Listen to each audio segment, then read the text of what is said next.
The year was 1875, and winter was already whispering its cold breath across the New Mexico territory.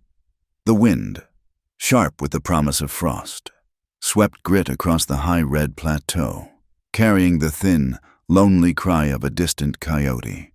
It was a sound that matched the land itself, vast, stark, and touched with a wild, enduring sorrow. Below the rim of the mesa, nestled in a shallow bowl of land that offered little protection, sat a small, weathered homestead. The cabin was built of sturdy timber that had long since grayed, its chimney breathing a fragile plume of white smoke into the immense blue sky. A split rail fence, sagging in places, marked the boundary of a small pasture and a sheep pen. This was the farm of Evelyn Moore, and it was a lonely place. It sat on the very edge of what maps called civilization and what the Navajo called their ancestral home. The nearest town, a dusty collection of saloons, a general store, and a church, was a hard half-a-day's ride to the east. To the west, the land opened up into canyons and sacred mountains that belonged to a people who had been there long before the first maps were drawn. The air here was one of majestic isolation, a place where the wildness of the frontier was not a concept but a daily presence, and where freedom felt as raw and as dangerous as the landscape. Evelyn, or Evie as her parents had called her, was the sole occupant of this quiet outpost. She was the daughter of poor farmers, folk who had come west with dreams of soil and sky and had found only hardship. A plague had swept through the territory 2 years prior, taking both her mother and her father within a week, leaving Evie with nothing but this hard-packed piece of earth and the sturdy, empty cabin. She was 23 years old, in a town hungry for wives and mothers. She was an anomaly. She had never been courted, never known the touch of a man, not in affection and certainly not in passion.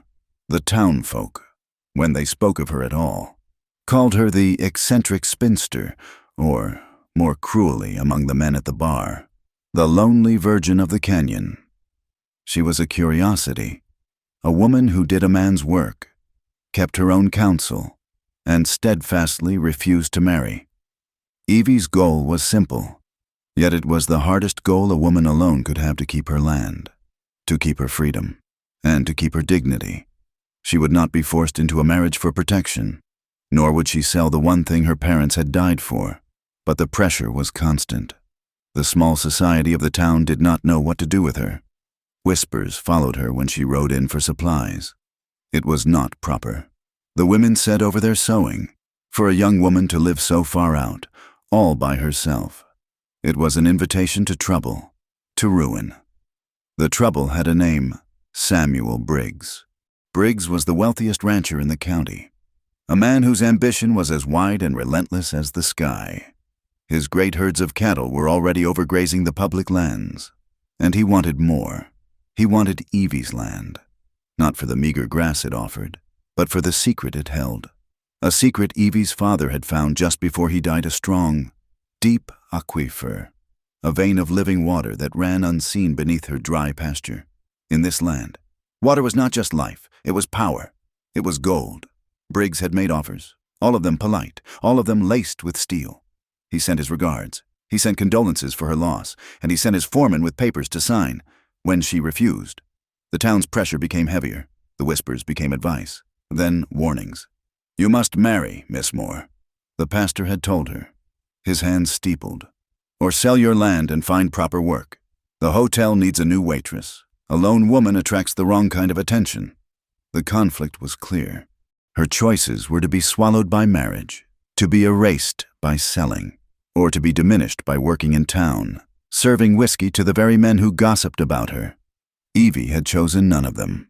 She chose the hard, lonely freedom of the cabin. But she was not the only one fighting for this land.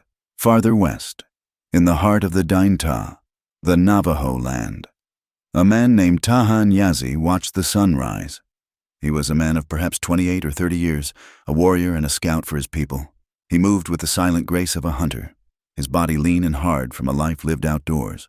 A long, pale scar cut across his left shoulder, a reminder of a fight he had not sought but had finished. His eyes, dark and deep, were wary, yet held a profound calm, the look of a man who understood the world as it was. not as he wished it to be. Tahan's goal was as clear as Evie's, to protect the land that gave his people life. His goal was to guard the sacred lands, the canyons that held the spirits of his ancestors, and most importantly, the water. The streams were being threatened by the endless tide of white settlement, by the hunters who killed the buffalo for sport, by the surveying crews for the railroad, and by the cattle, especially the cattle of Samuel Briggs. The conflict between the Navajo and the white settlers was an old wound, rubbed raw daily. Briggs, in his arrogance, let his cattle drift west onto Navajo grazing lands, letting them foul the sacred springs, turning clear water to mud. The Navajo were furious, their young men restless and eager for a fight. The cavalry, stationed at the fort a day's ride south, was meant to keep the peace, but Tahan knew they were there to protect white property, white interests. They offered tacit, and sometimes open, support to men like Briggs. The land itself was caught in the struggle, the pressures of men pushed on the natural world. The wolves, their hunting grounds shrinking and their usual prey decimated, were growing bolder, more desperate. They were hunted by ranchers and soldiers, and in their hunger, they became a shadow of the settlers' own aggression. Evie knew of the Navajo only from the stories in town, stories of savages, of raids and scalps. She knew of Tahan only as a shadow she sometimes saw on a distant ridge, a shape she associated with the dangers of the wilderness. One afternoon, as the sun began to dip, painting the clouds in shades of apricot and blood, Evie was checking her small flock of sheep. They were restless, bleeding and huddling against the fence. Her old dog, Buster, let out a low growl, the fur on his neck standing up. Evie's eyes scanned the ridge that marked the western edge of her property. A figure was there, on horseback, sitting still, her heart hammered against her ribs. A horse thief, or worse. She ran back to the cabin, her skirts tangling in the brush, her hands shaking slightly, grabbed the Winchester rifle from its pegs above the door. She checked the load, her movements practiced and sure, and stepped back outside, leveling the barrel on the porch rail. "Get off my land!" she shouted, her voice sounding small in the vast expanse. The rider did not move for a long moment. Then, slowly, he turned his horse. He was not a white man. He wore buckskin leggings and a dark shirt. His black hair was long, tied back with a simple band. He was a Navajo warrior. Evie's finger tightened on the trigger. All the stories, all the warnings, rushed into her mind. Then she saw them. To the north of the rider, just slipping through a break in the rocks, were two gray shapes, wolves. They were stalking her flock, using the ravine for cover, and the Navajo man was between them and her sheep. He raised his hand, not in greeting, but holding a bow. He had not been watching her. He had been watching the predators. As she watched, frozen, he nudged his horse forward, down the slope, away from her but toward the wolves. He let out a sharp cry, a sound that cut the air like a knife. The wolves stopped, turned, and after a moment of tense consideration, loped away into the growing shadows. The twist of it hit her with the force of a physical blow. The man she had been about to shoot, the savage she feared, had been protecting her property. He had been quietly, without her even knowing, chasing the wolves away from her livelihood. He turned his horse back toward her. He was still too far away to see his features clearly, but he was not the monster of her imagination. He was just a man. He sat on his horse, looking at her rifle still pointed at him. Their eyes met across the distance, a long, silent exchange. Evie felt a strange mix of fear, shame, and a powerful, unfamiliar curiosity. He did not look angry. He simply looked. Tahan Yazi, from his vantage point, saw a lone woman with a rifle, her face pale in the dusk. He saw the defiance in her stance, and perhaps he saw the fear. He gave a single, slight nod, a gesture of acknowledgement, not of peace or war, but simply of existence. Then he turned his horse and rode west, disappearing into the red shadows of the canyon. Evie lowered the rifle, her arms trembling. She had never seen a Navajo up close, not one who was not a prisoner in chains or a tamed servant in town. She had only heard the stories, the tales of blood and fire, but this man had protected her. She stood there for a long time, long after he was gone, watching the empty space where he had been. That night, the cabin felt smaller, the loneliness more acute. Evie lay in her narrow bed, listening to the wind. The coyote calls sounded closer now, a chorus of hungry ghosts. She pulled the quilt up to her chin, but the chill she felt was deep inside her. She remembered her mother and father, their faces slick with the fever, their breathing ragged. She remembered the terror, the sour smell of sickness that clung to everything. She had been so afraid. When her mother had stopped breathing, she had not stayed. She had run. She had fled the cabin, fled the plague, fled the duty of sitting with her dying father. She had run all the way to the Briggs ranch, pounding on their door, begging for help, for the doctor. But they had not opened it. Mrs. Briggs had shouted through the thick wood, "You get away, you carry the plague, do not bring it here." She had spent 2 days huddled in her neighbor's barn, sick with fear and guilt, before returning to find her father cold in his bed. She had buried them herself. She had been a coward. She had abandoned them in their final hours. The wind howled, mimicking the sound of her own guilt. The town saw her as a lonely, stubborn spinster, but she knew the truth. She was a coward, and a coward did not deserve a good man's love. She did not deserve to be saved. She was meant to be alone. A week passed, and the first true storm of the season broke over the territory. It was not a gentle snow. It was a sudden, violent blizzard that arrived in the dead of night, an unseasonable fury of wind and ice. The wind shrieked like a living thing, rattling the cabin's single window and forcing fine powder snow through every tiny crack in the walls. Evie was in the small, cold barn, finishing her nightly chores. Her old mule and her 3 remaining sheep huddled together for warmth, their breath pluming in the lantern light. She had just finished latching the heavy bar on the barn door when she heard it. At first, it was a sound swallowed by the wind, a high-pitched scream that was almost human. She froze, her hand on the wooden bar. Then it came again, sharper this time. A horse in terrible distress. It was followed by a sound that made her blood turn to ice, the deep, guttural snarling of a wolf pack. And then, unmistakably, a man's cry of pain. The sounds were coming from the stand of pinyon pines just west of her pasture, on the edge of her property. Her first instinct, the one born of years of isolation, was to bolt the door, blow out the lantern, and hide. The world outside was not her problem. It was a world of teeth and cold, but the memory of her father's cold face, of her own cowardice, rose in her throat like bile. She would not be that person again. Not tonight. Her body moved before her mind could protest. She grabbed the lantern in one hand and her Winchester, which she always kept by the barn door, in the other.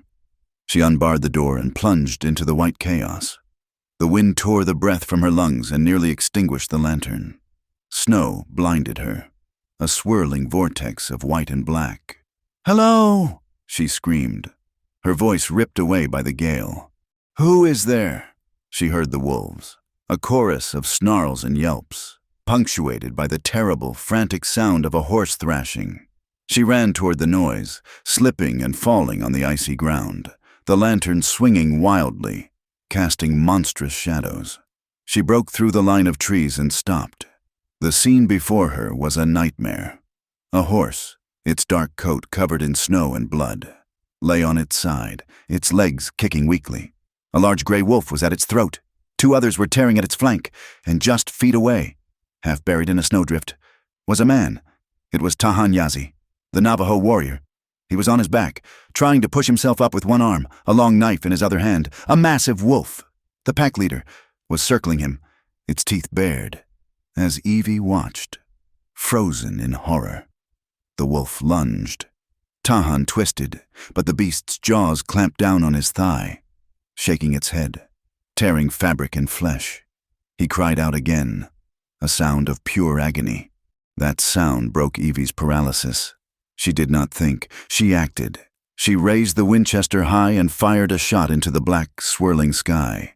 The explosion cracked through the storm. The wolves flinched, startled. The leader released Tahan's leg and backed away, growling, its yellow eyes fixing on her new light. "Get back!" Evie screamed, her voice cracking with fear and rage. She chambered another round. "Get away from him!" She took a step forward, waving the lantern. The light and the noise were a new threat. She fired again, this time at the ground near the pack leader. Snow and dirt exploded. The wolves, hungry but cautious, scattered a few yards, undecided. It was enough. Tahan's horse gave a final, shuddering sigh and lay still. The wolves had their kill, but Tahan was still alive. "Can you walk?" she yelled at him over the wind. He tried to rise, pushing himself up on his elbow, but collapsed back into the snow, his head lolling. He was losing too much blood. Evie looked from the man to the wolves and back. The pack was watching, waiting. She had to get him away from the dead horse, which would hold their attention for only so long. She slung the rifle over her shoulder and plunged forward, holding the lantern high. "Go on!" she shrieked at the pack, and threw a nearby chunk of ice she grabbed from the ground. It struck one of the smaller wolves, which yelped. She reached Tahan's side. He was breathing in shallow, ragged gasps. His eyes were half open but unfocused. "You must help me," she said, grabbing the front of his buckskin shirt. "Help me?" He groaned, a low sound. He was nearly unconscious. She realized he could not walk. She could not carry him. She looked around desperately. Her eyes fell on a large, flat piece of bark that the storm had ripped from a dead pine. It was a crude sled, but it would have to do. She dragged it over, the wolves growling as she moved, their eyes like burning embers in the lantern light. Rolling him onto the bark was a nightmare. He was heavy, a dead weight of muscle and wet leather. She had to get close, her arms around his chest, her face pressed against his shoulder, to leverage him onto the makeshift sled. His shirt was torn at the side, and she could feel the wet, sticky warmth of his blood even through her gloves. His skin, where it was exposed, was hot to the touch. A shudder ran through her, one that had nothing to do with the cold. It was the first time she had ever held a man this close. She could smell the snow, the scent of pine, and a foreign, musky scent that was uniquely his. His shirt was ripped open, exposing a hard, broad chest, the skin a warm brown against the white snow. A flash of heat rose to her cheeks, a deeply inappropriate feeling that she immediately crushed. This was not a man. He was a patient. He was a dying person. She got him onto the bark and grabbed the rope she used for firewood, tying it hastily around his chest to keep him on. Then she began to pull. It was the hardest work she had ever done. Every step was a battle against the snow, the wind, and the dead weight of the man she was towing. She slipped. She fell. She got up again, her lungs burning. Behind her, the wolves, having given up on the man, descended on the horse with savage joy. She dragged him across the pasture and into the barn, the mule snorting in alarm. But the barn was not safe. The door was wood, but the wolves were desperate. She had to get him inside the cabin. She pulled him the last 20 yards, up the 2 steps onto her porch and through the doorway, collapsing onto the floorboards, her body shaking with exhaustion. The wind slammed the door shut behind them with a crash. For a long moment, the only sound was the howling wind outside and her own ragged breathing. Then, a new sound joined it. A low, menacing scratch at the door. The wolves had followed. They could smell the blood.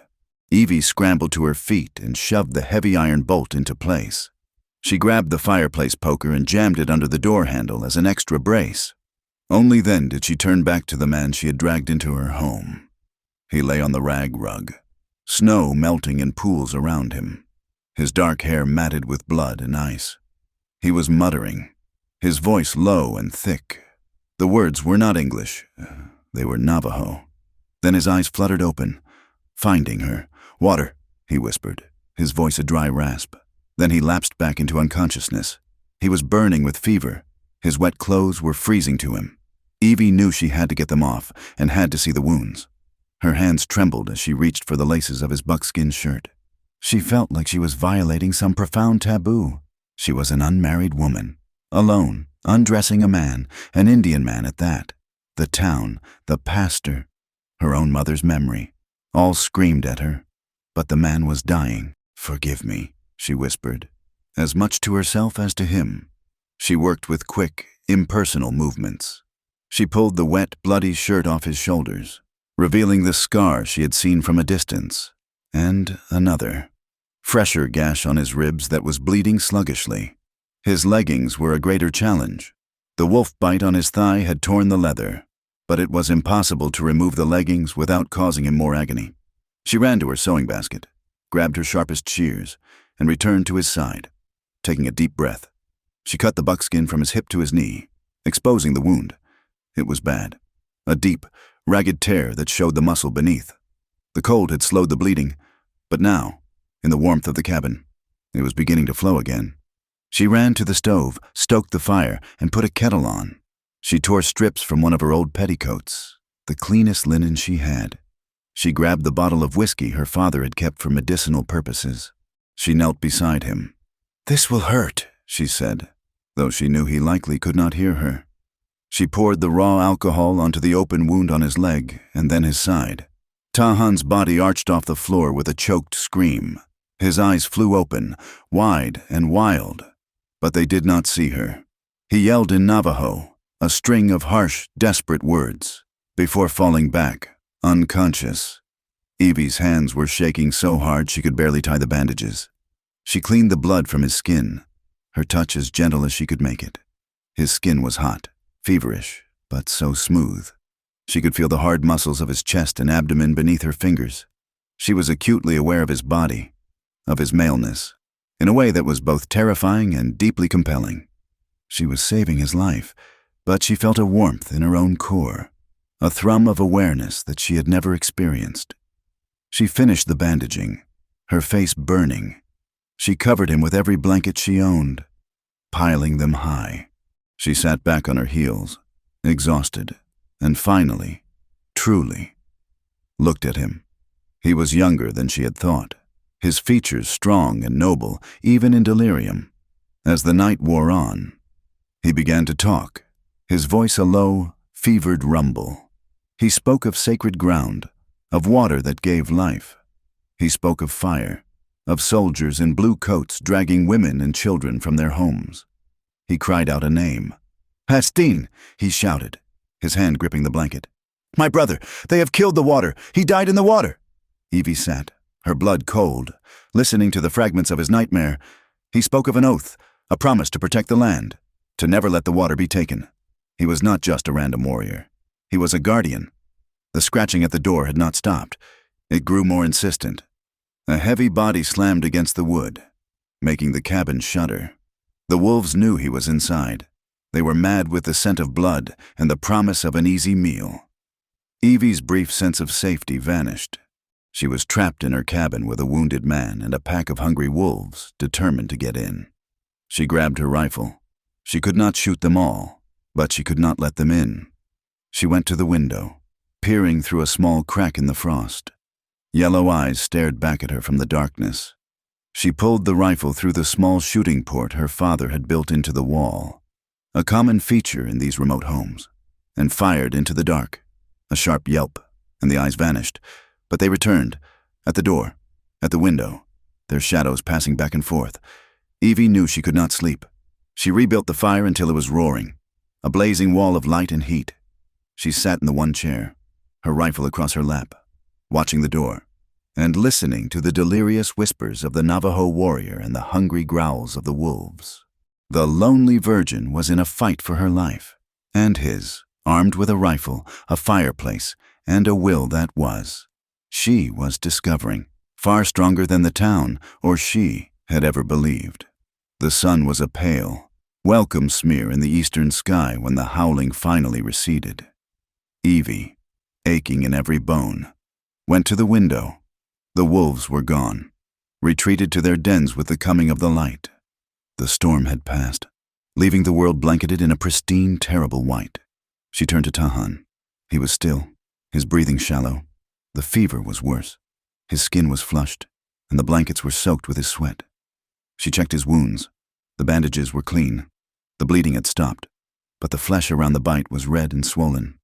He needed more than she could give. He needed a doctor, But she knew, with sickening certainty, what would happen if she rode to town. If she brought Dr. Miller back, the whole town would know. The cavalry would be here before sunset. They would see a wounded Navajo, an Indian rebel, and they would drag him to the fort. Or worse, hang him as a spy or a raider. And Briggs would use this. He would twist it, claim Evie was a traitor, that she was harboring savages. He would have the perfect excuse to run her off her land. She looked at Tahan's face, peaceful now in his deep, fevered sleep.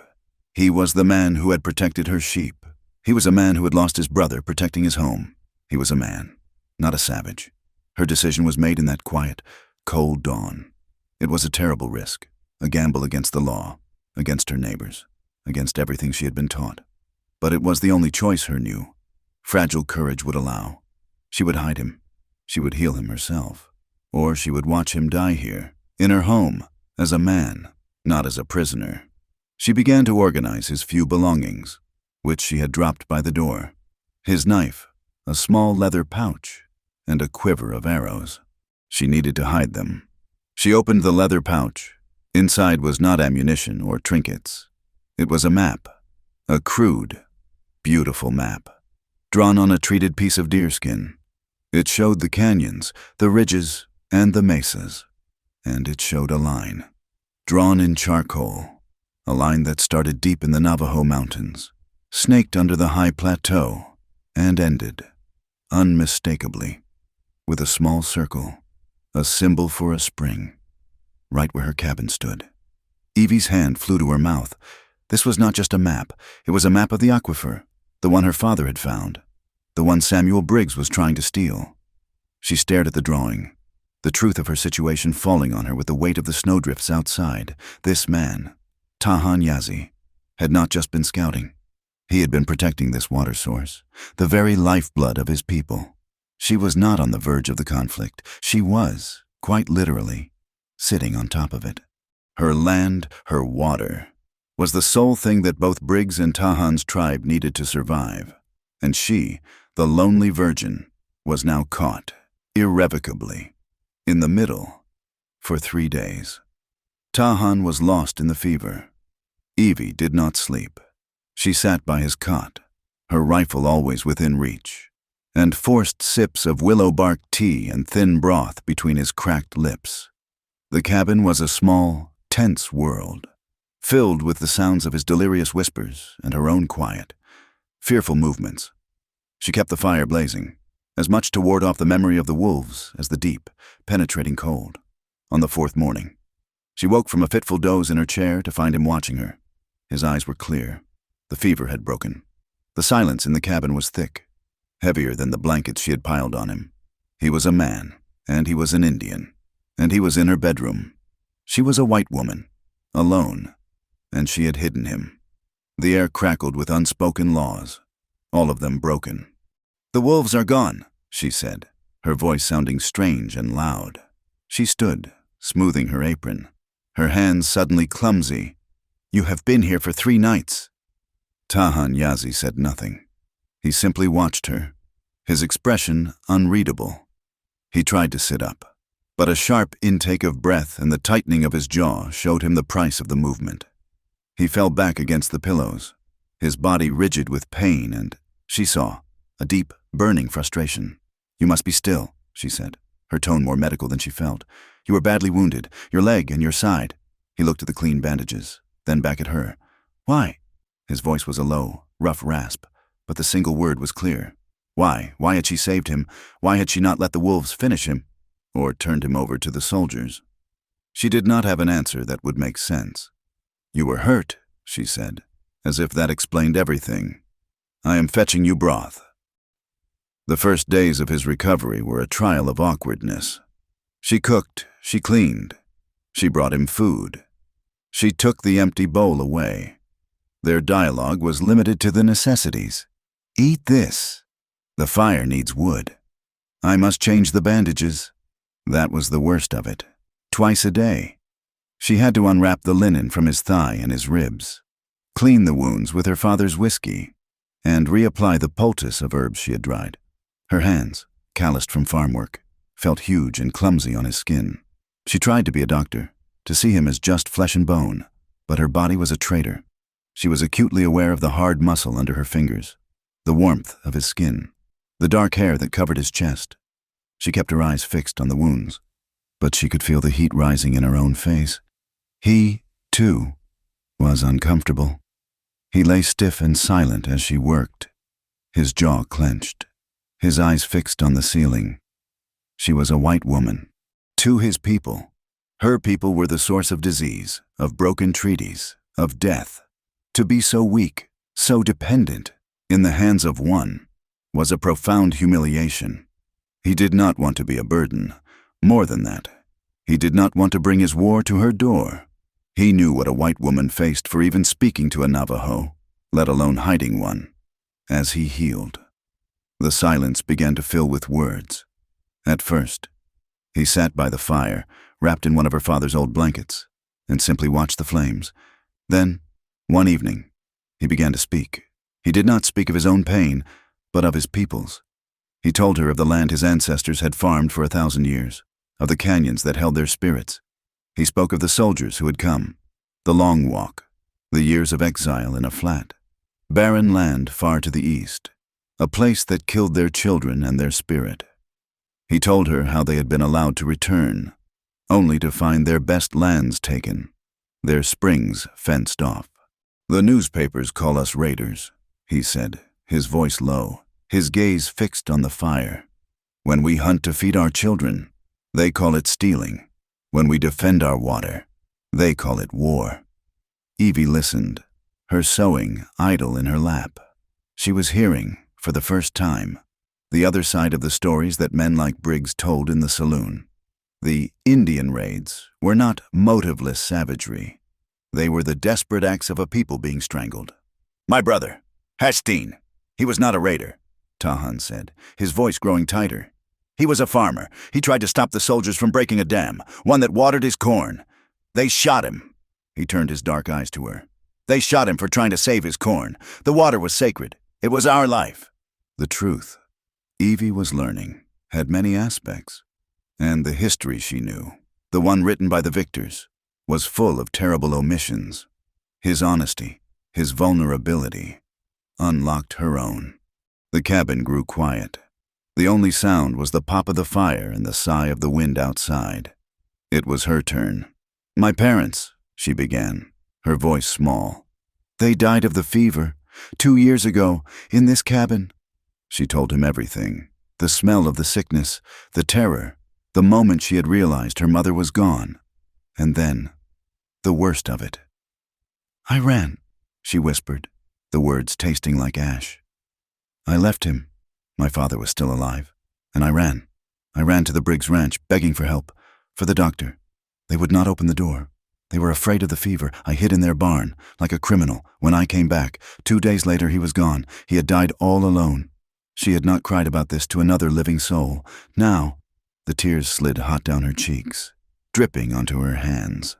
"The town," she choked out. "They think I am stubborn. They do not know. I am a coward. I abandoned him."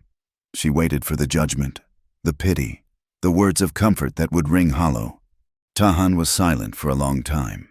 He did not move, did not offer a hand. He simply sat, his presence a solid, steady thing in the room. Finally, he spoke, his voice quiet. "You were afraid. Fear is a powerful spirit. It makes us do what we must to survive. But you did not run from the wolves. Evelyn." She looked up, startled. He had used her name. "You did not run from me," he continued, his gaze holding hers. "You ran toward the danger. You are not the woman who ran from the fever." His words did not absolve her. They did not erase the past, but they reframed it. They offered her a different version of herself, a version she wanted to believe. She was not the coward in the barn. She was the woman with the rifle. In the snow, the air in the cabin shifted. The tension did not disappear, but it changed. The boundary between patient and nurse, between savage and settler, began to blur. A few days later, a fragile, hesitant warmth entered the cabin. Tahan was strong enough to sit at the table, and he was trying to carve a piece of wood with his knife, his wounded side making his movements stiff. Evie, emboldened, tried to pronounce the Navajo word he had used for water. "Tito," she ventured. He looked at her, and the corner of his mouth twitched. "Two," he corrected. The sound of a sharp, guttural click she could not replicate. She tried again, her face screwing up in concentration, producing a sound like a surprised chicken. A small, surprised sound came from Tahan. It was a laugh, a quiet, rusty sound, as if he had not used it in a long time. But it was a laugh. Evie, startled, laughed too. "All right," she said, her cheeks warm. "Two, water. What about sheep?" "Dibe," he said. "Dibe," she repeated. And this one she got right. "Good," he said, and the small smile reached his eyes. "Now this." He pointed to her, then to himself, then to the door he still could not use. "Stubborn." "Ah," she said. "Yes, that is the word for me. Stubborn." They laughed together, a shared, simple moment that felt more intimate than her changing his bandages. The next day, as she handed him his bowl of stew, their hands brushed. It was a fleeting contact, skin on skin, a jolt, like lightning, shot up Evie's arm. She snatched her hand back, her heart hammering. Tahan froze, the bowl halfway to the table, his eyes wide. The air was suddenly thick, charged with an energy that had nothing to do with survival and everything to do with the man and the woman they were. Both looked away, a silent, mutual acknowledgement of a line that had just become visible. The outside world shattered their fragile peace a week later. A wagon rattled into the yard. Evie's heart leaped into her throat. She ran to the window. It was Jenkins, from the general store, his wagon piled with supplies for the ranches out this way. "He is here," she hissed. "Jenkins, he delivers supplies." Tahan was on his feet in an instant, the pain from his leg forgotten. "Where?" "Here, the pantry. It is the only place." She shoved him toward the small, dark closet where she kept her flour and preserves. Pulling a heavy quilt from her bed, "Get in, do not make a sound."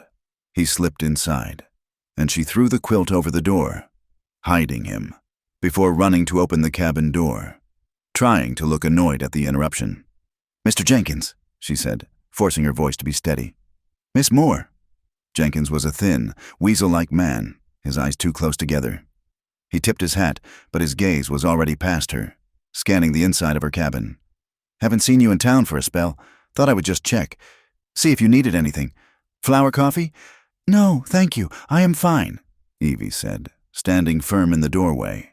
But his eyes were sharp. My, he said, pushing past her into the room. "It feels warm here. You've been keeping that fire high. And what's this?" He pointed to the table. In her haste, she had left Tahan's bowl and spoon by the sink. 2 bowls. "I have had a bad cold," Evie stammered, her mind racing. "I have been eating a lot of soup and sleeping by the fire."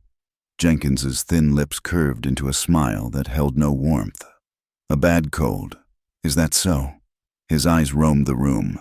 They landed on the floor, under her bed, where the toe of Tahan's moccasin was just visible. Evie's blood ran cold. Jenkins's gaze lifted back to hers, and it was full of a sly, greasy understanding. "Well, you take care of yourself, Miss Moore," he said, backing toward the door. "It is a dangerous time, lots of dangers out here, human and otherwise. Briggs was just saying he was worried about you." He left. Evie stood, shaking, as she heard his wagon rattle away. The pantry door opened, and Tahan emerged, his face a mask of cold fury. "He saw," Tahan said, his voice flat. "He saw the bowl. He saw my moccasin. He will tell Briggs." He strode, limping heavily, to the corner where she had hidden his bow and knife. He began checking them, his movements jerky. "I must leave. Now." "You are a fool," Evie cried, her own fear turning to anger. She ran and stood in front of the door, blocking his exit. "You cannot even walk straight. The snow is still deep, and the wolves—" "The wolves are not as dangerous as that man," Tahan shot back.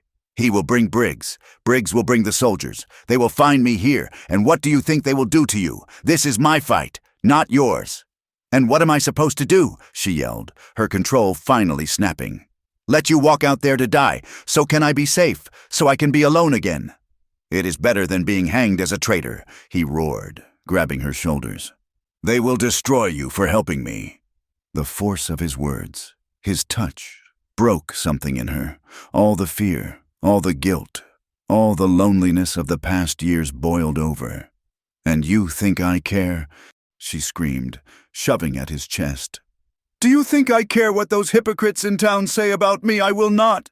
I cannot stand by and watch another person die because I was too afraid to help. I will not lose someone else because I abandoned them.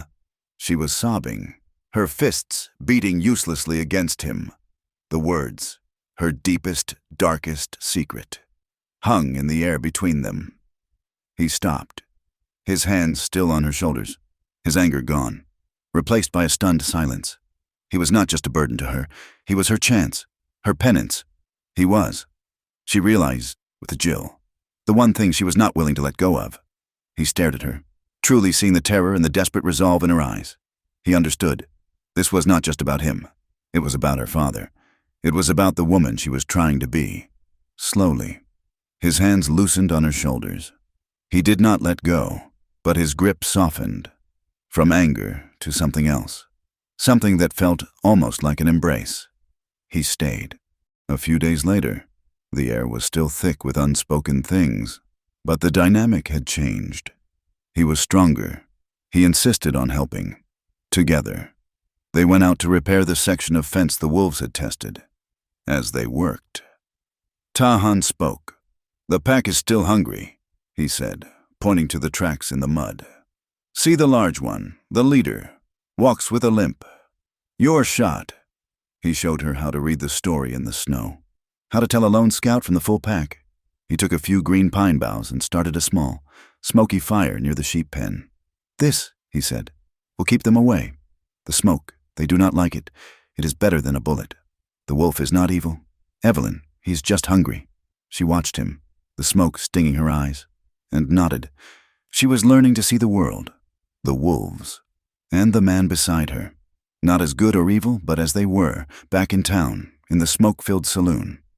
Jenkins was making his report. She is not alone, he whispered to Samuel Briggs, leaning over the table. Got a man in there, and I'm telling you, Briggs, I saw moccasins. It looked like Indian leaves to me. Samuel Briggs leaned back, a slow, predatory smile spreading across his face. He took a long drink of his whiskey. He had been planning to simply squeeze Evie more off her land. But this was a gift. An Indian rebel, Briggs mused, his eyes gleaming. Hiding him in her bed. Is she well? Well, that changes everything. That makes our lonely virgin a traitor. And traitors lose everything. That night, the stars were sharp and cold in the black sky. 1,000,000 diamonds scattered on velvet. Evie and Tahan stood on the small porch, the silence comfortable between them for the first time. He pointed up. My ancestors, he said, his voice a low rumble in the dark. They say the first man and first woman placed the stars, but Coyote, the trickster, became impatient. He grabbed the bag of stars and threw them. That is why the sky is as it is, a map of our laws, but also touched by chaos. Evie looked up, her heart full. My mother used to tell me about the stars, she said, finding the Big Dipper. She said it was a cup, always pointing north. She said if you were ever lost, you could follow that star, and it would lead you home or to freedom. He looked at her, a long, quiet look in the starlight. Two people, from two worlds, divided by a history of blood and fear, stood sharing the same sky, each finding their own meaning, their own hope, in the same pattern of light. It was a moment of peace, profound and fragile, a quiet breath before the inevitable storm. The scrape of a wagon wheel in the yard a few days later was a sound of pure dread. Evie, who had been mending a shirt, dropped it as if it were on fire. She and Tahan locked eyes across the small room. His recovery had been slow, but he was on his feet, his limp less pronounced but still evident. He was not, she knew, ready to run. The barn, she whispered. The hayloft. Quickly. He did not argue. He grabbed his knife, the one possession he kept by his side, and moved with a silent, pained grace out the back door. Evie watched him disappear into the shadows of the barn, his dark hair the last thing she saw, before she turned to face the front door, smoothing her apron, her heart a cold stone in her stomach. It was Samuel Briggs. He was not on his usual magnificent bay, but in a smart buggy, and he was not alone. He was carrying a small crate. "Miss Moore," he boomed, his voice a false, hearty thing that set her teeth on edge. He stepped onto her porch before she had invited him. "I was in the area, checking my herds, and I thought, that poor woman must be running low on comforts." He held up the crate. It held a cone of sugar and a bag of coffee. "A small gift for our bravest resident." "That is kind of you, Mr. Briggs," Evie said, her voice tight. She did not move to let him in. "But you need not have." "Nonsense." He pushed the crate into her hands, forcing her to take it, and used the opportunity to step past her, into the cabin. His large, booted feet seemed to violate the small space, making it feel cramped and dirty. His eyes were not on her. They were everywhere. They scanned the clean cot, the 2 chairs at the table, the extra blanket folded on her chest. He was a man taking inventory. "You keep a neat home, Miss Moore," he said, his gaze lingering on the pantry, where Tahan had first hidden. "A lonely home, though, too lonely for a woman such as yourself." Evie clutched the crate. "I manage well enough." "I am sure you do." He walked to the window, looking out over her pasture, his gaze stopping at the barn. Evie's heart stopped with it. "Has Tahan been seen?" "The wolves have been bad this season, I hear," Briggs said, turning back to her. His eyes were small, like a pig's, but sharp. "I lost 3 heads myself last week. Nasty business." He walked to the door, and Evie nearly sagged with relief, but he stopped on the threshold, turning to look at her, his smile fixed and cold. "You should come to town on Sunday." "Evelyn," he said, using her first name, a familiarity that made her skin crawl. "The pastor is giving a special sermon. It would do the town good to see you, to know you are well. A young woman, living all alone out here, is an easy target. Wolves come in all shapes, you know. Some walk on 4 legs, and some walk on 2. The threat hung in the air, as clear as if he had drawn a gun. He was warning her. "I will think on it, Mr. Briggs," she said, her voice barely a whisper. "You do that." He tipped his hat, his smile never reaching his eyes, and left. She waited until his buggy was a speck of dust on the horizon before she sat down, her legs shaking. Tahan emerged from the barn, his face dark. "He knows," Tahan said. "He suspects," Evie corrected, though her heart was not in it. "He does not know." "He knows enough." The dread of that visit settled on her. Part of her, the cowardly part she so despised, wanted to obey, to ride in, to show her face, to prove she was still the same lonely spinster, not a traitor. And so, against Tahan's quiet, worried objections, she left. Sunday morning, she put on her mother's best dress, a faded gray calico, and rode her mule into town. She had not been to church in almost a year. As she tied the mule to the hitching post, she felt the silence. It was not a welcoming quiet. It was the silence of a held breath. Mrs. Miller, the doctor's wife, who used to always have a kind word for her, saw her and immediately crossed the street, her face averted. 2 ranchers, who had been talking by the feed store, stopped and simply stared, their expressions hard. She walked into the small, hot church and slid into a pew at the very back. Every head turned. The whispers were immediate, a sound like dry leaves skittering across a floor. She saw Jenkins, his weasel face full of smug self-importance. She saw Briggs, sitting in the front pew, the picture of piety. The pastor, a man whose children she had played with, climbed to the pulpit. He would not meet her eyes.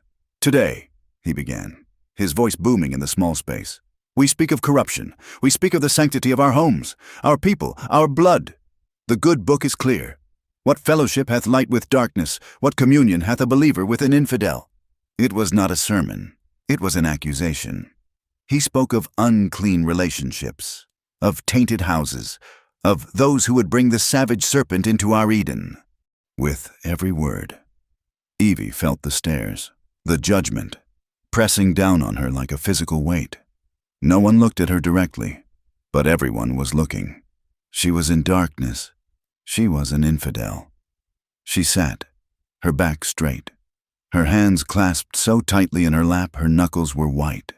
She would not give them the satisfaction of seeing her run, but the shame, the fury, the isolation. It was a brand, burning into her skin. When the service finally ended, she walked out, her head held high, through the crowd that parted for her as if she carried the plague her parents had died from. She did not remember the ride home. She only remembered stumbling into the cabin, bolting the door, and sliding down its rough-hewn planks. The solid wood at her back the only thing holding her up. And then, the tears she had refused to shed in town, the tears she had held back for years. They came. She wept. She wept for her parents, for her loneliness, for the hatred of the town, for the injustice of it all. She covered her face with her hands and sobbed. Great, ragged gasps that tore from her throat. The cabin was silent save for her grief. She had almost forgotten Tahan was there. He had been sitting by the fire, mending a piece of harness. But now he was still. He did not rush to her. He did not speak. He simply rose, his movements still stiff, and came to sit on the floor, not beside her, but a few feet away, his back against the wall, sharing her low place. He just sat, his presence a quiet, solid anchor in her storm of grief. She cried for a long time. When the sobs finally quieted into shudders, she felt him move. He did not touch her face or her hands. He simply sat closer, until his shoulder was a solid presence next to hers. "They hate me," she whispered, her voice raw. "They fear you," he replied, his voice a low rumble. "You are not following their rules. It makes them fear their own rules are not strong enough." She leaned her head, exhausted, against the wall, but the movement was small, and her exhaustion was great. Her head slipped, landing on his shoulder. It was a shocking, solid warmth. She froze, expecting him to pull away, expecting her to feel that same jolt of shame she had felt in the church. But he did not move. He remained perfectly still, a solid, breathing wall of warmth and safety. Slowly, tentatively, she let her weight rest against him. It was the first time in her life she had ever, truly, leaned on another person. "He," she said, her voice muffled. "The pastor, he used to eat at our table. He called my mother a saint." "Men change," Tahan said, "when they are in a pack, like wolves." She turned her head, looking up at him. His face was so close. The lines of it were stark and beautiful in the firelight. The scar on his cheek, the darkness of his eyes, the firm line of his mouth. He was looking down at her, not with pity, or with the lust she had always feared from men, but with a quiet, profound understanding. "I am sorry," he said, "that I brought this to your home." "You did not," she said, her voice fierce. "It was already here. You just made me see it." The air between them was so thin. It was barely there. He was the cause of her ruin, and he was the only person in the world who understood it. He raised his hand, slowly, as if not to startle her. He did not touch her cheek. He brushed a stray piece of hair back from her temple, his fingers rough, calloused, and impossibly gentle. Her breath caught. "Evelyn," he whispered. And then, with the same slow, deliberate care, he leaned in and touched his lips to hers. It was not a kiss of passion or of hunger. It was a kiss of shared solitude. It was chapped lips and the taste of wood smoke and salt. It was a question and a statement and a comfort, all at once. It lasted only a moment, a brief, staggering connection. Then he pulled back, his eyes searching hers. She did not pull away. She did not slap him. She simply looked back at him, her heart hammering a new, terrifying, wonderful rhythm. And then she leaned in, just a fraction, and he met her. And this time the kiss was deeper, a long, slow exploration, a sharing of breath, a promise made in the shadow of the gallows. It was a fire, not a raging one, but a deep, glowing coal, a warmth that spread from her lips to her chest and down into her very core. When they finally broke apart, the world had shifted. The cabin was no longer her prison. It was their fortress. The next evening, he unrolled the deerskin map on the table. The time for secrets. he knew, was over. "This is why Briggs wants your land," he said, his finger tracing the charcoal line. "This is the water. My people have known of it for generations. It is a sacred spring, one that flows underground, feeding the land, even in the driest seasons." He pointed to the mountains on the map. "Here, this is our land, but Briggs and the railroad men are trying to dam our rivers up here, to steal the water for the cattle, for the steam engines. If they succeed," his face was grim, "my people will die. The corn will dry in the fields. The herds will perish. We will have nothing." "But," Evie said, her mind racing, "if this is the only other source—" "It is," he said. "This spring, on your land, it is the only thing that keeps the lower valley alive, but it is a two-edged knife." He looked at her, his eyes full of the weight of his knowledge. "If we were to stop this spring, to divert it back into our own lands before it reaches this valley." The blood drained from Evie's face. "The town," she whispered. "The other farms, the river they all use, it will dry up." "In a single season," Tahan confirmed. "They would be gone." "This entire valley would be a desert." She sat down, the wooden chair scraping on the floor.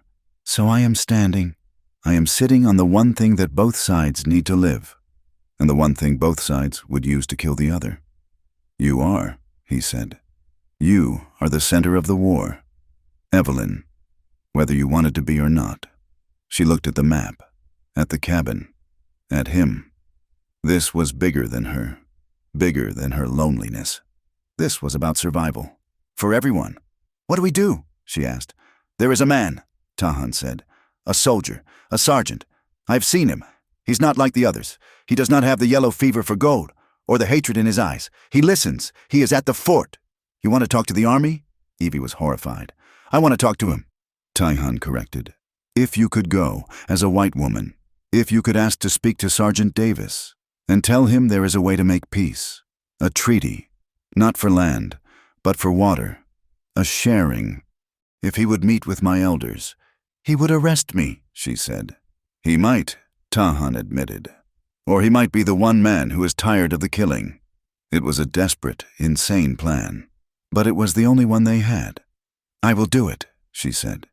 Their new, fragile alliance was shattered 2 days later by the sound of hoofbeats. Not one rider, but many. Evie looked out the window. Her heart stopped. It was the cavalry, a patrol of 6 men, their blue uniforms sharp against the brown landscape, their rifles in their scabbards. "The loft," she hissed. "No, the grain store, under the loose boards."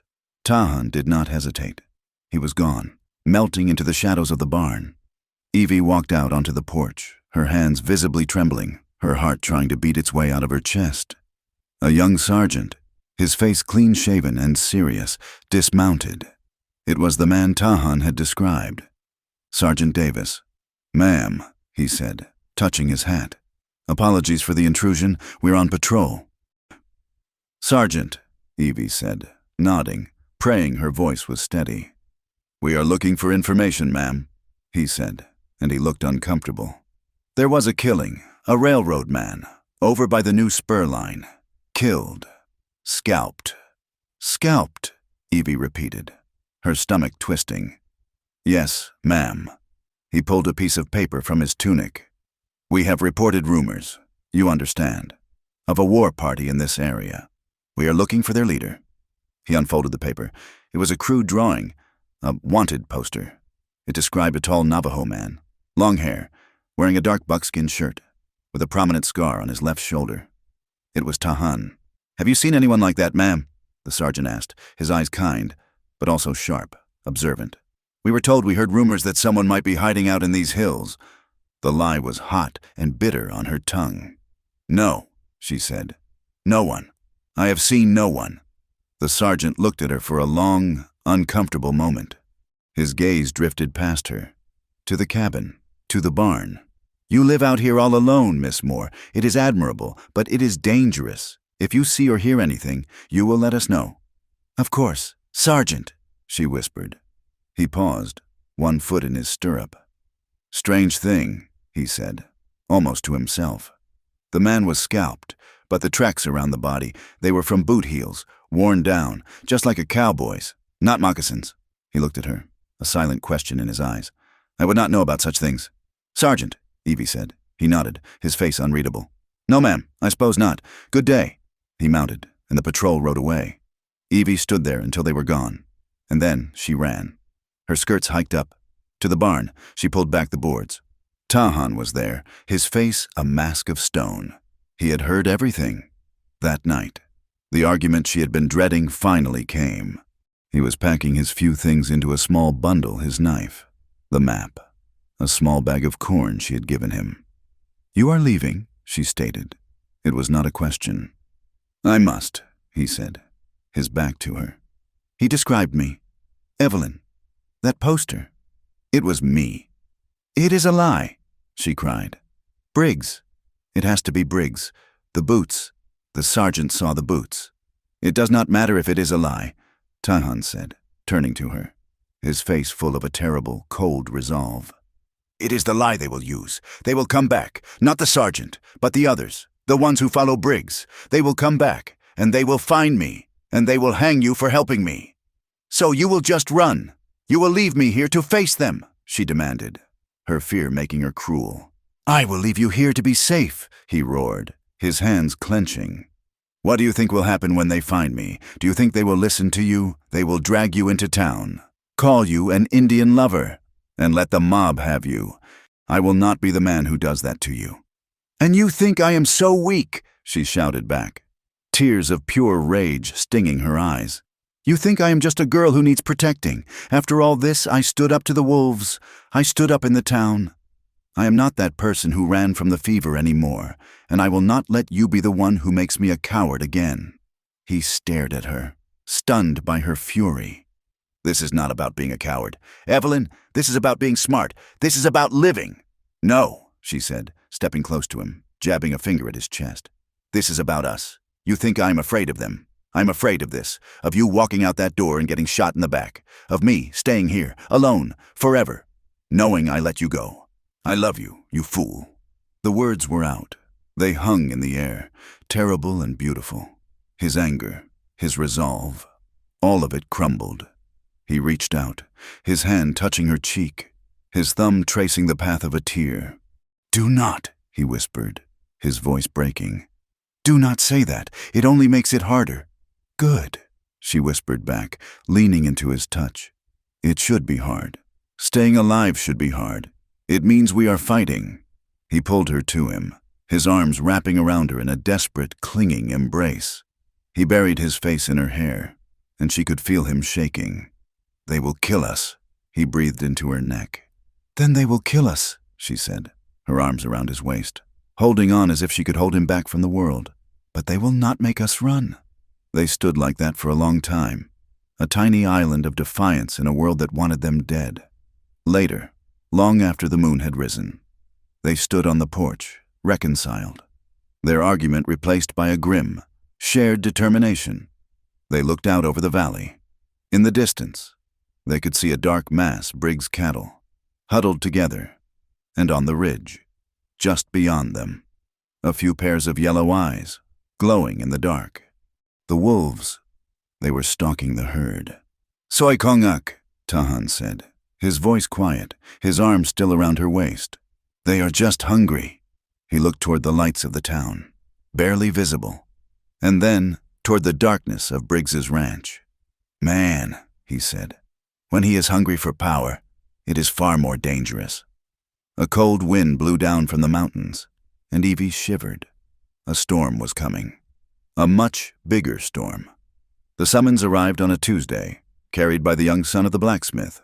It was a folded piece of paper, heavy and official, inviting Miss Evelyn Moore to a town gathering at the church. The subject was listed as Peace Negotiations with the Navajo and Community Safety. It was signed by Samuel Briggs and endorsed by the pastor. Evie held the paper, her fingers trembling slightly. It felt less like an invitation and more like a warrant. "It is a trap," Tahan said. He was sharpening his knife by the fire, the scrape of stone on the steel the only sound in the cabin. He did not look up, but his shoulders were tense. "I know," Evie replied, tossing the paper onto the table. "But if I do not go, it is an admission of guilt. Briggs will say I'm afraid to face my neighbors because I have something to hide. You do have something to hide, Tahan pointed out, finally looking at her. Me. They do not know that for certain, she argued, though the confidence in her voice was brittle. If I go, and I stand tall, and I deny everything, perhaps the rumors will die. Briggs needs the town to support him to seize my land legally. He cannot just take it if the community is not on his side.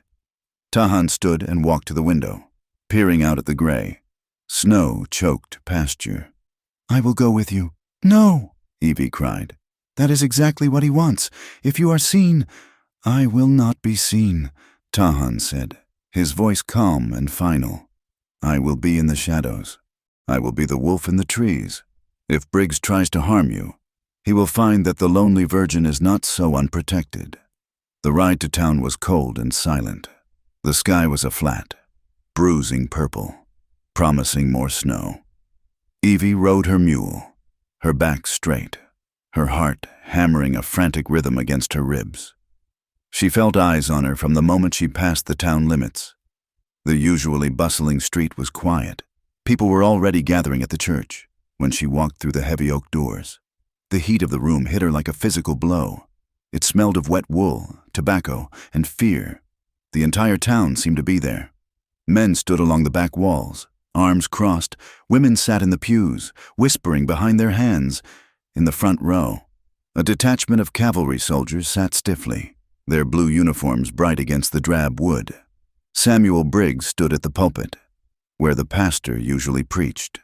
He looked every inch the benevolent patriarch, dressed in a fine black suit, his face gravely. Miss Moore, Briggs boomed, his voice echoing in the hush. So good of you to join us. Please, take a seat. He gestured to a lone wooden chair placed in the center of the aisle, facing the pulpit. It looked like the seat of the accused in a courtroom. Evie walked forward, her chin lifted. She refused to sit. She stood behind the chair, gripping its back with gloved hands. I will stand. Mr. Briggs, what is this meeting regarding? Briggs sighed, a theatrical sound of heavy burdens. We are here to discuss the safety of our families. Evelyn, we've had reports, terrible reports. He signaled to Jenkins, who scurried forward from the side, holding a burlap sack. Jenkins upended the sack onto the communion table. A bloody arrow and a piece of torn, dark buckskin fell out. A gasp rippled through the room. These were found, Briggs said, his voice dropping to a conspiratorial whisper, near the site where the railroad man was murdered, and he paused for effect. Similar items were seen by reliable witnesses near the Moore homestead. That is a lie, Evie said, her voice ringing clear and loud. I found no such things on my land. Perhaps you did not find them, Briggs said smoothly. Perhaps they were brought there, by a guest. He leaned over the pulpit, his eyes hard and predatory. We know he is there. Evelyn, the savage, the murderer. We know you are harboring him. The crowd erupted. Shouts of traitor and Indian lover flew from the back of the room. A woman Evie had known all her life stood up and pointed a shaking finger.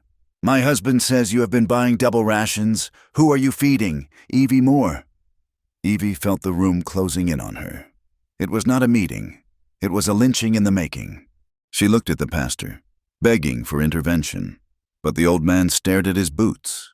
She looked at the soldiers, but they sat impassive, waiting for orders. She had two choices. She could deny it and be called a liar, or she could tell the truth and be destroyed. But looking at Briggs, at his smug, triumphant face, something in Evie snapped. The fear that had ruled her life, the fear of the fever, of the wolves, of the town's judgment, suddenly burned away, replaced by a white-hot anger. She stepped away from the chair, into the open aisle. Yes, she said. The room went instantly silent. Yes, she repeated, her voice shaking not with fear, but with fury. I'm feeding someone. I'm feeding a man who was torn apart by wolves because he was protecting my sheep, protecting your borders. She turned to face the crowd, her eyes blazing. You call him a savage. He lay in his own blood to keep the pack away from my flock. While you, she spun back to Briggs, you tried to buy my land for pennies while my parents were barely cold in their graves. You call him a murderer. I have lived with him for weeks. He has treated me with more honor, more respect, in one day than any man in this town has shown me in my entire life." "She admits it," Briggs shouted, pointing an accusing finger. "She admits harboring the enemy. She has been corrupted. Seize her." Two rough-looking men, hands on their pistols, stepped forward from the front row. "Do not touch her!" The voice came from the open church doors. It was not loud, but it carried a weight that stopped the men in their tracks. Tahan Yazi stood in the doorway. He had left his weapons outside. He wore his mended buckskin shirt and leggings. He stood tall, his hands open and empty at his sides. He looked at the soldiers, then at the townspeople, and finally at Evie. "I am Tahan Yazi," he said. "I am the one you seek. Let the woman go. She has done no wrong but shows mercy to a dying man." Evie's heart broke. "No," she whispered. "Tahan, no." Briggs's face turned a shade of purple. He had wanted to drag Tahan out of a hole, to show him as a coward. Instead, the warrior had walked in like a king. "Arrest him," Briggs screamed. "He is the leader of the raiding party. He killed the railroad man. Hang him now before his tribe attacks." The mob mentality, stoked by Briggs's fear-mongering, caught fire. "Hang him," someone shouted. "String him up." The soldiers stood, but the mob was faster. Half a dozen men rushed Tahan. He did not fight. He let them grab him, let them rough him up. His eyes locked on Evie. They dragged him toward the center of the church, someone throwing a rope over the heavy timber beam above. "Stop!" Evie screamed, throwing herself at the men holding him. She clawed at their coats, but she was shoved aside, falling hard onto the floorboards. "This is justice!" Briggs yelled. Coming down from the pulpit, his face twisted with glee. "This is what we do to those who threaten our progress." They pulled Tahan to his feet beneath the beam. The noose was roughly placed around his neck. He did not struggle. He looked at Briggs with calm contempt. "You can kill me," Tahan said, his voice steady. "But you cannot kill the truth. The water does not belong to you." "Pull," Briggs commanded. "Belay that order." The shout cracked through the air like a whip. It came from the front row. The young cavalry sergeant, Sergeant Davis, had stepped forward, his service revolver drawn. He pointed it not at Tahan, but at the ceiling, firing a single, deafening shot. The crowd froze. "Cut him down," Sergeant Davis ordered, his voice cold steel. "You have no authority here," Sergeant Briggs spluttered. "This is a town matter. That man is a murderer." "That man," Davis said, holstering his gun and pulling a folded piece of paper from his tunic, "is a witness, and I have another." He gestured to the side door of the vestry. It opened, and an old Navajo man walked in. He was dressed in traditional blankets, his face a map of wrinkles, leaning on a staff. He was accompanied by a young private. A murmur of confusion ran through the crowd. "This is Hastine Bigay," Sergeant Davis announced. "He is an elder of Dine, and he has been sitting in my office at the fort since yesterday, negotiating a treaty for water rights. He confirms that Tahan Yazi was 50 miles away, at the healing ceremony for his sister, on the night the railroad man was killed." Davis turned his cold eyes on Briggs. "And furthermore, Mr. Briggs, my scout, found the tracks at the murder scene. They were made with boots. Specifically, a boot with a cracked heel plate, a unique mark." The sergeant walked over to Jenkins, who was trying to inch away into the crowd. "Lift your foot, son." Jenkins turned pale. He tried to run, but the soldier next to him grabbed his collar. They lifted his boot. The heel plate was cracked down the middle. "Murder," Sergeant Davis said to the room. "Done to incite a war, done to steal land." The silence in the church was absolute. The townspeople looked from Jenkins to Briggs, the realization dawning on them. They had been played. They had nearly hanged an innocent man. Briggs looked around, seeing his power evaporating. He saw the judgment in the eyes of the neighbors he had manipulated. He saw the ruin of his empire. "Lies!" Briggs screamed, his hand diving into his coat. "It is a conspiracy. They are all savages." He pulled a Derringer pistol. He did not aim at the soldiers. He aimed at the one person who could ruin him completely. He aimed at Evie. Tahan moved. With the rope still loose around his neck, he lunged, shoving Evie to the floor just as the gun went off. The bullet bit into the wood of the pew where she had been standing. "Fire!" Briggs yelled to his hired hands. Chaos erupted. Briggs's 3 hired gunmen drew their weapons. The soldiers returned fire.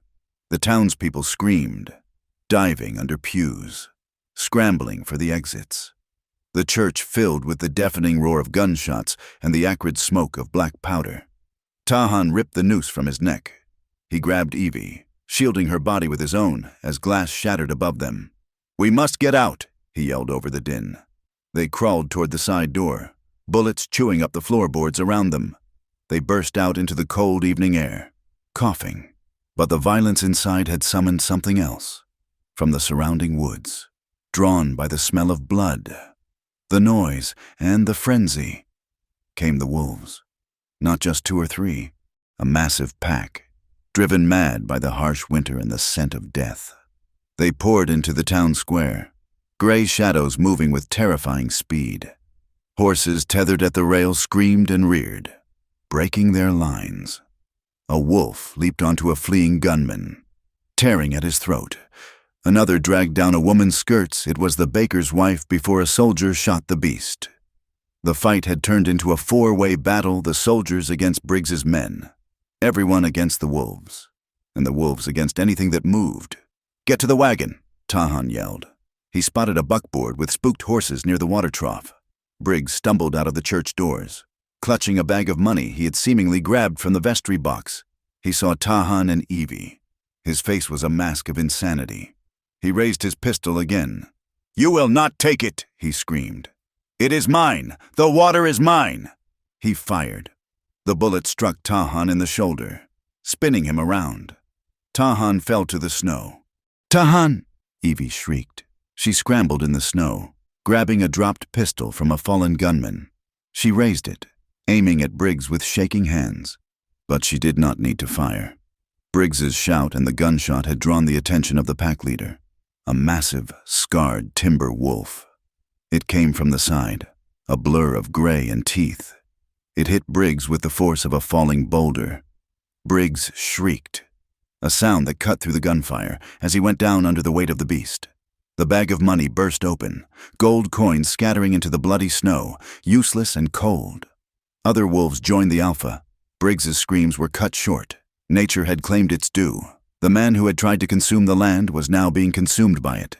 Inside the square, the sergeant and his men, along with Tahan, who had staggered back to his feet. Clutching his bleeding shoulder, formed a defensive line. They fired volley after volley into the pack. Evie stood beside Tahan, firing the heavy pistol until it clicked empty, defending the very people who had spat on her an hour ago. Finally, the sheer volume of fire drove the pack back, with their alpha gorging on Briggs. The rest of the wolves snatched what scraps they could and melted back into the dark tree line, leaving the town battered, bloody, and silent. The quiet that followed was heavy. The snow in the town square was churned into red slush. Groans of the wounded rose from the street. Evie dropped the empty pistol. She turned to Tahan. He was pale, blood seeping through his fingers where he clutched his shoulder. But he was alive. He looked at her, his eyes fierce and burning with life. She threw her arms around him, burying her face in his chest. Heedless of the blood, heedless of the soldiers and the staring townspeople, he wrapped his good arm around her, holding her tight, his chin resting on the top of her head. They stood there, 2 survivors in the wreckage of the world that had tried to destroy them. Around them, the townspeople began to emerge from their hiding places. They looked at the dead body of Briggs, then at the gold coins scattered in the mud, and finally at the woman and the Navajo warrior holding each other in the center of the square. The sergeant walked over, his gun holstered. He looked at Tahan's wound, then at Briggs's corpse. He tipped his hat to Evie. "Justice," the sergeant said quietly, "has a strange way of working out. Miss Moore." Evie pulled back slightly to look at Tahan. "Are you—" "I'm fine," he whispered, though his voice was tight with pain. "It's just a scratch compared to the wolves." She laughed, a half sob, half hysterical sound. "We are alive." "We are," he said, and he kissed her forehead, a seal of possession and protection in front of God and everyone. "And the water is safe." The snow began to fall again, soft, white flakes covering the blood, covering the gold, covering the sins of the town. But it could not cover the truth that had been revealed. The lonely virgin and the warrior stood together, and for the first time, the town did not look at them with scorn. They looked with fear, and with a dawning, reluctant respect. The storm had broken, but the world had changed forever. The aftermath of the battle was a landscape of surreal silence and numbed shock. The fresh falling snow was a mercy, a clean white blanket drawn over the blood and the scattered, useless gold. Briggs was dead. His body, along with those of his 2 gunmen and 3 of the townsfolk, was carried into the undertaker's small, grim building. The wolves, having gorged, were gone, leaving only their tracks. The town, in its stunned disbelief, gathered in the saloon, which had been turned into a makeshift hospital. Dr. Miller, his face grayer than usual, moved between the wounded, a half-dozen men and women who had been injured by stray bullets or the desperate, terrified horses. In the middle of it all, Evie tended to Tahan. She had torn strips from the pastor's altar cloth, a small sacrilege that no one dared to comment on, and was cleaning his shoulder wound.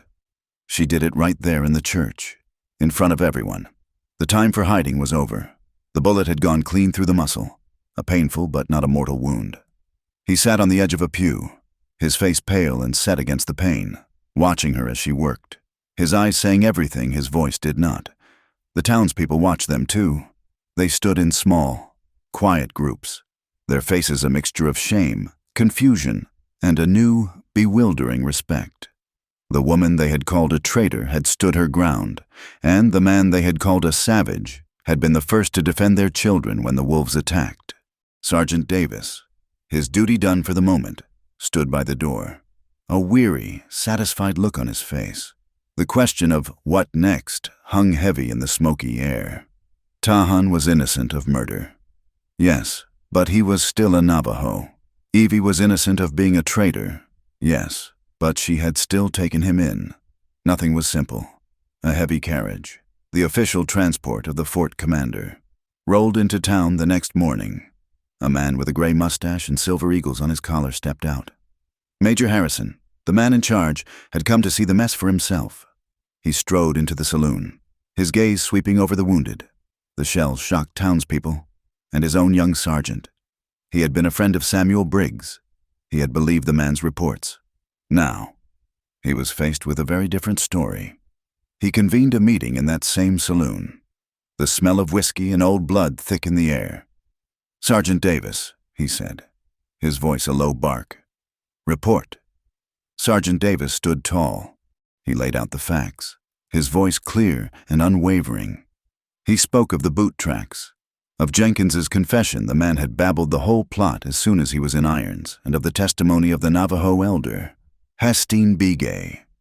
He spoke of Briggs's intent to start a war to seize the water rights, and of Evie Moore's bravery. When he was done, the major was silent for a long time. He looked at the townspeople. "Is this true, all of it?" The pastor stood up, his face ashen, his hands shaking. "It is, Major, to my everlasting shame. I helped him. I stoked the fear. I saw Miss Moore in this man, Tahan Yazi, defend our families with their own lives. We would be dead without them." Major Harrison's face was like granite. He had built his career on order. Briggs had created chaos. His duty and his anger shifted. "The warrant for Tahan Yazi is officially rescinded," the major declared. "The man is a hero, not a fugitive.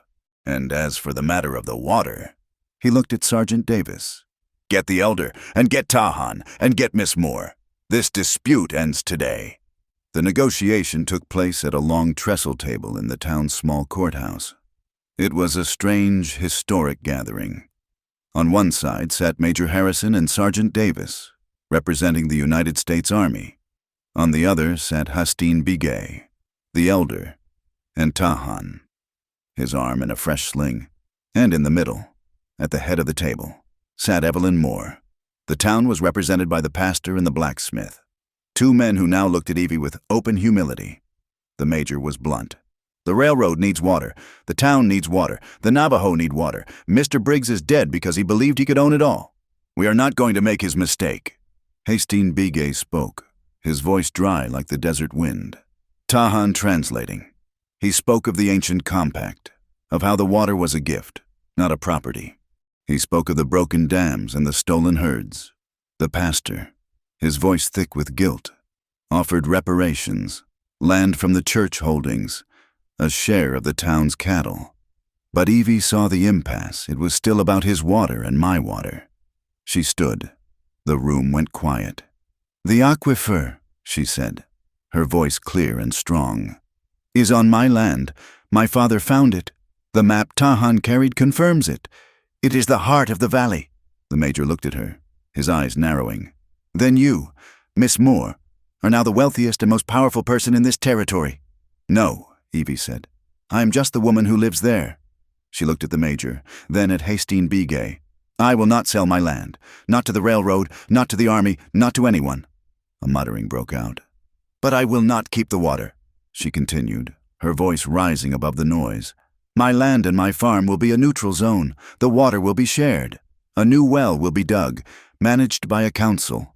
One part for the town, one part for the Navajo, with a guarantee of safe passage to and from, and one part for the railroad, for which they will pay a fair price."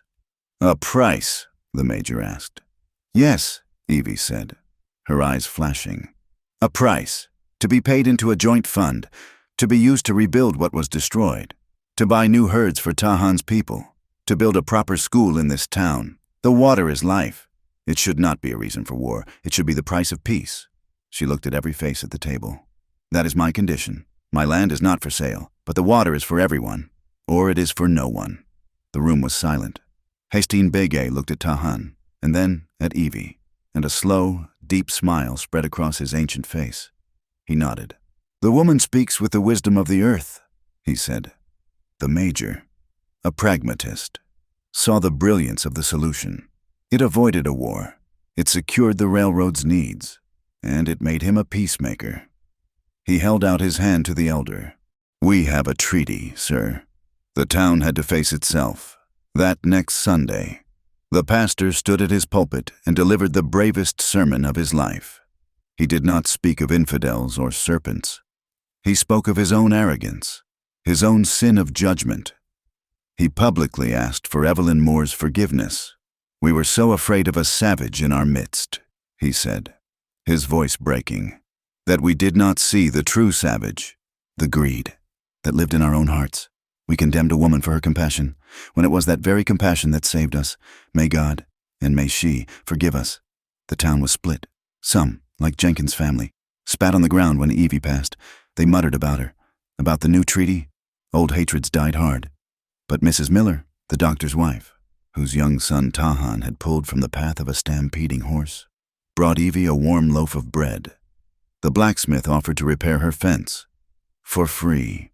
The mothers of the town, who had seen their children protected by the two people they had despised, were the first to cross the divide. The social war was not over, but the ice had cracked. In the quiet days that followed, as the treaty was being signed at the fort, Tahan grew quiet. He was healing, his body mending, but his spirit was troubled. He found Evie by the stream, watching the cold, clear water run over the rocks. "It is done," she said, smiling at him. "The water is safe." "Yes," he said. He stood beside her, but not with her. There was a distance between them that had not been there during the fight. "I must leave. Evelyn," he said, his voice low. Her smile faltered. Her heart went cold. "Leave? What do you mean you are not a fugitive anymore? You are—" "I am a Navajo," he said, turning to her, his eyes full of a deep, agonizing pain. "And you are a white woman. This is your world. My presence here brought you only suffering. The fight is over, but the looks will not stop. The whispers. Every day. I am here. You will be the Indian lover. You will be an outcast. I cannot. I will not be the source of your pain." "My pain," she said, her voice rising, hurt and angry. "You think you are my pain. They are my pain. Briggs was my pain. My own cowardice was my pain. You are the one who stopped it. You think I am that weak, that I care what they call me." "I think," he said, "that I belong with my people. My duty is to them. I have been away too long. I am a warrior. I do not belong in a cabin, by a white woman's fire." He was pushing her away. He was using his duty as a shield to protect her, and to protect himself. from the new, terrifying vulnerability of his love. Evie felt the familiar sting of abandonment. He was leaving her, just like her parents had. The old wound throbbed. She could beg, she could plead, she could remind him of the kisses, of the battle, of the life they had saved together. But she saw the conflict in his eyes. He was torn between his old life and the new one he had never expected. Begging would only make him feel trapped. So, she did the hardest thing. She let go. "All right," she said, her voice quiet, but not defeated. "Go, then. Go back to your people. Go back to your duty." He looked at her. Stunned, he had expected tears, arguments. "But I will ask you one question first. Tahan Yazi," she said, stepping close to him, her eyes searching for him. "Not as a warrior, not as a Navajo, but as a man. Where do you want to be when the sun goes down?" She put her hand on his chest, over his heart. "Where is your peace? Is it on a mountain, listening to your sense of duty? Or is it here?" She did not wait for an answer. She turned and walked back to the cabin, her back straight, leaving him by the water, his internal war raging more fiercely than the battle in the town square. He did not come back to the cabin that night. Evie sat by the cold fire, her heart a leaden weight. She had lost. She had been brave, and she had fought, and she had still lost. At dawn, she heard a sound. She ran to the door, her heart leaping. He was there. He had not slept. He had not left.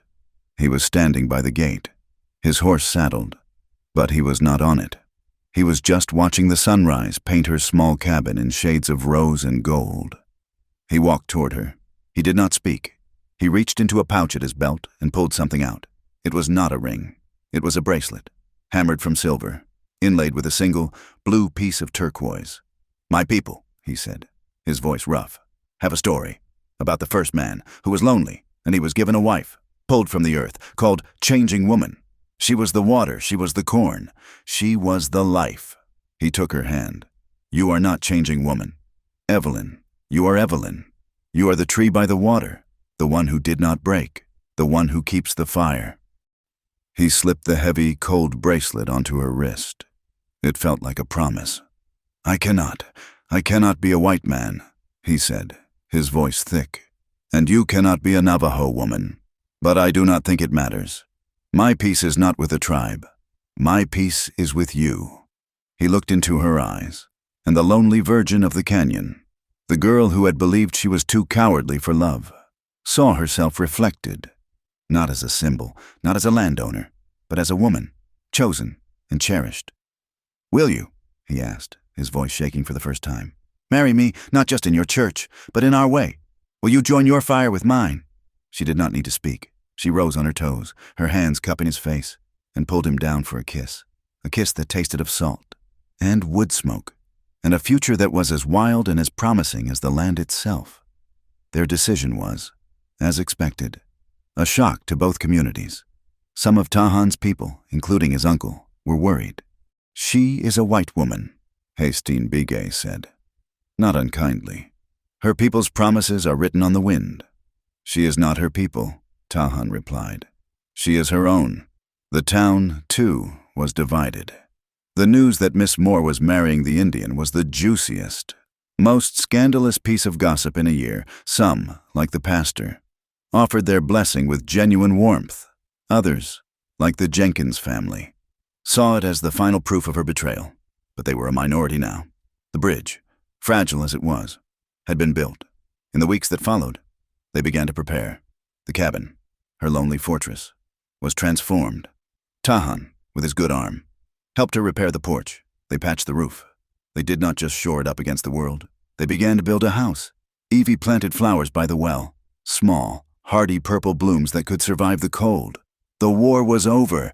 The battle won. Now, the harder, quieter work of living began. The wolves still howled in the distance, a sound that would always be part of this land. But Evie no longer heard it as a threat. She heard it as a harmony, a wild note in the song of the life she had chosen. The day of their wedding arrived with the first true thaw of spring. It was a day of two ceremonies, a joining of two worlds under the same vast, pale blue sky. The morning belonged to the Navajo, Hastine Bigay, Tahan's uncle, conducted the ceremony. It was not held in a church, but in the open air, just east of the cabin, facing the rising sun. A small, clean fire was built, the smoke rising in a straight, pure column. Tahan's family had come, a quiet, dignified procession of people who looked at Evie not with scorn, but with a deep, searching curiosity. Evie wore her best dress, but she had also worn the turquoise bracelet Tahan had given her. She stood beside him, her hand in his. The elders spoke in the low, rhythmic tones of the Dine language, speaking of the sky as the father and the earth as the mother, and of the sacredness of a home built between them. They walked around the fire, their path blessed with cornmeal. They drank water from the same ladle, a symbol of the life they would now share.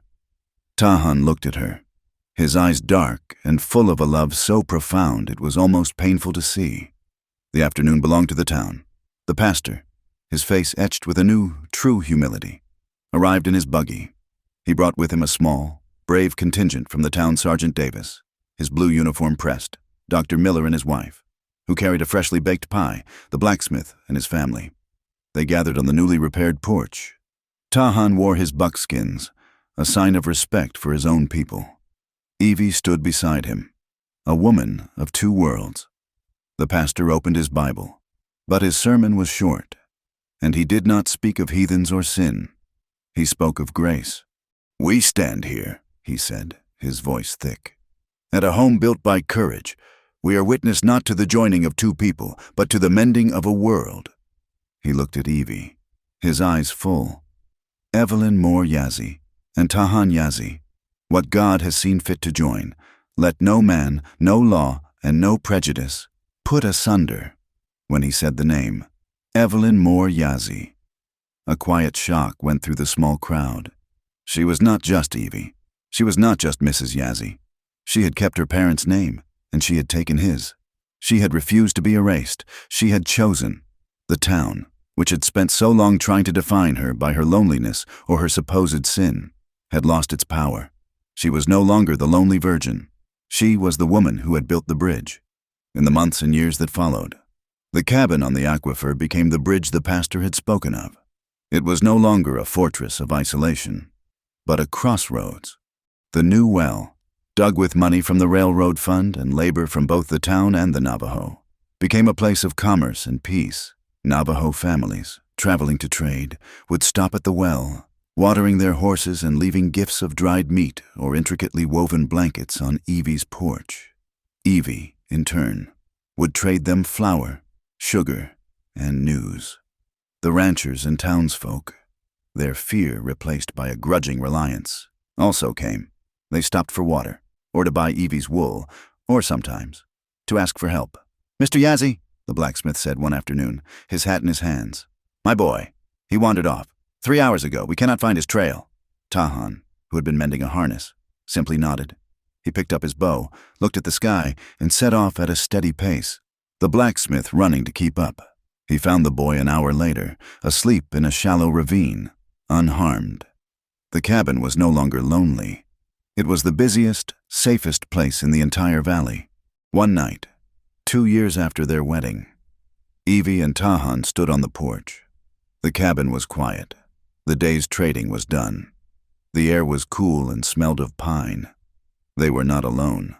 A small boy, about 5 years old, sat on the steps, his black hair shining in the moonlight. His name was Yiska, and he was the son of Tahan's cousin, a boy orphaned by the same raid that had killed Hastin, Tahan's brother. He had been a wild, silent child, full of grief. Now, he was slowly learning to trust. A little girl, slightly older, with pale red hair, sat beside him, her head leaning on his shoulder. Her name was Ruth. She was a survivor of a wagon train, found wandering and mute by Sergeant Davis, who had brought her to the only place he knew that was a true sanctuary. Evie and Tahan were building a family not from blood, but from the fragments of the world that had broken around them. They were choosing not to be lonely, and they were choosing to offer that same solace to others. Tahan taught Yiska how to read the stars and how to track a rabbit. Evie taught Ruth how to read from the Bible and how to bake bread. Tahan taught Ruth how to ride a horse without fear. And Evie taught Yiska how to sign his new name, Yiska Yazzie. Look, Tahan said quietly, pointing to the ridge. A dark mass of shapes moved against the rising moon. A herd of wild horses, their manes flying, ran across the high ground. They were beautiful, free, and strong. "My people's horses," Tahan murmured, pulling Evie closer, as if summoned. A long, mournful sound rose from the canyons. A wolf's howl. Yiska tensed, his small hand gripping the porch rail. Ruth whimpered and hid her face against the boy's shoulder. But Evie did not flinch. She had lived with that sound for too long. Tahan put a hand on each child's head. "Do not fear," Tahan said, his voice a low, comforting rumble. "The wolf is just singing a song. He is full tonight. Our sheep are safe. The horses are free. The land is in balance." The herd, undisturbed by the sound, ran on, disappearing over the horizon. The children, comforted by his strength, relaxed. The land, which had once been a source of terror, was now just their home. Later that night, after the children were asleep in their small attic beds, Evie and Tahan sat on the porch swing he had built, a concession to her white comforts. The night was quiet, the stars a brilliant, cold spray across the black sky. Evie leaned her head on his shoulder, his strength a familiar, solid comfort. She was so tired, but it was a good tiredness, the tiredness of a full life, not of a lonely battle. He was quiet for a long time, his hand stroking her hair. "That night," he said, his voice so low she almost did not hear it. "The night of the wolves, when I lay in the snow, I thought it was my end. I thought I would die alone. I was not afraid of the teeth. I was afraid of the silence." He shifted, his arm tightening around her. "But then," he whispered, "I saw a light, your lantern, and I heard your voice. And when you brought me inside, I thought I was dying, but I could feel a fire, the fire in your hearth, I thought. That is a strong fire." It called to me. It pulled me back. He turned his head, his face close to hers, his breath warm. "I thought it was the wood, Evelyn, but it was you. You were the fire." She raised her face to his, and her heart was so full. She thought it might break from the sheer weight of her love. "It was a very lonely fire," she whispered. "It was waiting for you." He kissed her. It was not the chaste, desperate kiss of their first days. It was not the frantic kiss of the battle. It was a deep, slow kiss of possession, of knowledge, of absolute belonging. It was a kiss that promised the rest of their lives. He lifted her into his arms, as if she weighed nothing, and carried her inside the cabin. She pulled the curtain across the window. The light from the oil lamp glowed for a moment, illuminating their shadows. And then it went out. The town, too, was healing. The pastor, true to his word, used his pulpit to preach a new gospel, one of grace and courage. He often spoke of the family at the well, of Tahan and Evie, as an example of how God worked in mysterious, challenging ways. The old prejudices did not vanish overnight. The Jenkins family still muttered in the saloon. Some ranchers still looked at Tahan with suspicion, but the world had changed. The children of the town, the ones who had seen the battle, did not see a savage. They saw Mr. Yazzie, the man who had faced down the wolves. They saw the man who could track a lost boy when no one else could. And they grew up seeing Navajo children and white children playing by the well, sharing a stick of candy. The old hatred began to look, to them, like a foolish, ancient story. The long winter was finally, truly, over. Spring came again, this time with a life-giving rain that seemed to wash the last of the blood from the land. The snow on the high peaks melted, and the aquifer, the source of all the conflict, ran deep and full. The new well flowed, clear and cold. The purple flowers Evie had planted by the cabin door burst into a riot of color. One afternoon, Evie stood by that well, her hand resting on the new wood. She was not alone. She held a small, blanket-wrapped bundle in her arms. A child, her child, born just 2 weeks prior. Tahan came up behind her. He did not speak. He simply wrapped his arms around her, his large, warm hands covering hers, encompassing her and the new life they had made together. They stood, the three of them, and looked out. They looked at the greening pasture, at the healthy sheep, at the smoke from the town in the east. in the shadows of the sacred mountains in the west. They stood at the center of the world they had built. The winter had been long, and it had been cold. It had taken almost everything, but winter always ends. And the West, with all its wildness and all its wounds, had never belonged to the men who came to conquer it. It had always belonged to those who had the courage to plant a seed, to build a home, and to dare to love in freedom. Thank you so much for listening to this story. I am so curious. Where in the world are you listening from? Let me know in the comments. It is always amazing to see where these tales travel. If you enjoyed this story, please consider subscribing to the channel, Wild West Tales, and giving this video a like. And if you really want to help, hitting that hype button lets more people find this story and share in the experience. Your support means the world.